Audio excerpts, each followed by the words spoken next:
Hello, checking in with the next 5 chapters of Lady Anna by Anthony Trollope. This is chapters 11 to 15, where in chapter 10, Lady Anna finally got to meet the Earl, and they had some rather tender words, and she sort of refused him, but in that kind of gentle, tender kind of way that obviously the Earl or the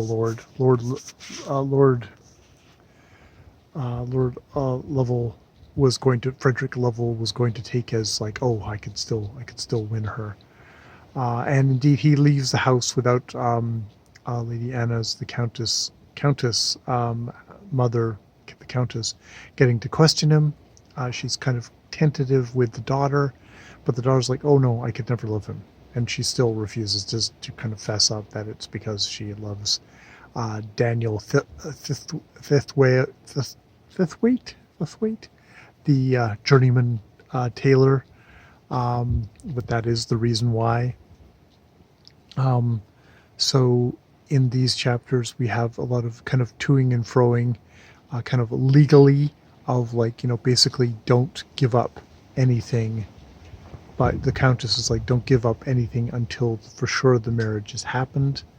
And, a certain amount of kind of distrust on from other people, not Frederick Lovell, but from other people on that side, like, doing this. But she gets an invitation from, I guess, appropriately far enough out, but still Lovell's, to come and visit them. She's like, oh, do I want to?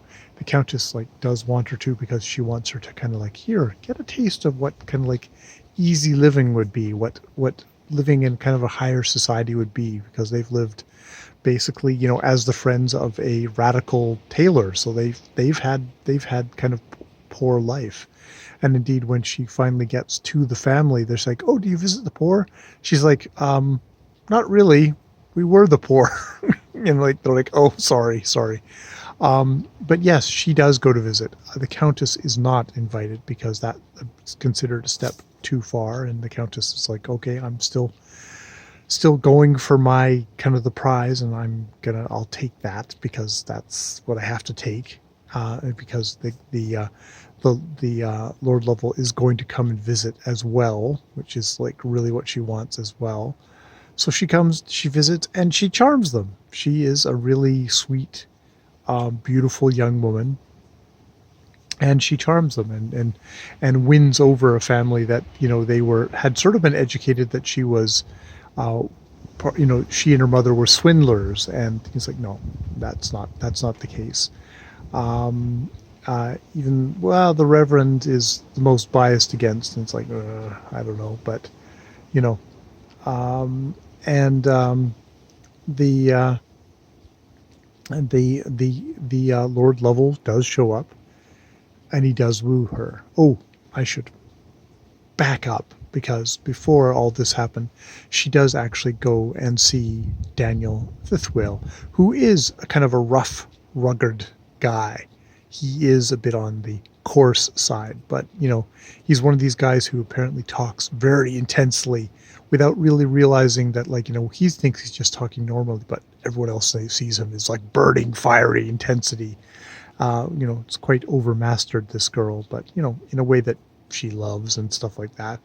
And he's like, you know, he hears about she tells him about the visit, and it's like, well, cousins do not, you're type of cousins who do not kiss, because he did get a kiss from her, a brotherly, sisterly kiss, but it's like, no, that's not on, and he's like, so with that in mind, she does visit, the Lord Lovell does come to visit, and they go off on like an outing. She twists her ankle. Oh, we'll have to carry her up to the thing. It's like, it's all very kind of romance, but she's like, nope, I have to kind of resist, though it is, heavy on the kind of high romance, and he's a very beautiful guy. He is sensual and kind of soft in a way that Daniel Fifthwaite is not. So that's where we're at the moment. So yeah, it's this real it's interesting the things that would kind of cross lines in a Victorian society. And I guess a lady who, even though she was raised basically and with this tailor, the whole idea that a woman who is of higher birth would ever deign to lower herself to a rugged, virile tailor is not on. Is apparently was not on for the audience of these books of this book.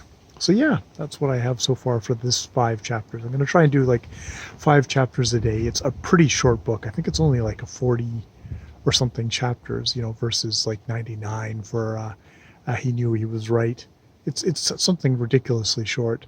So I will probably just kind of let it trail out at 5 chapters at a time, so I kind of keep myself connected, but I don't also just run through it super quickly. All right, more videos later.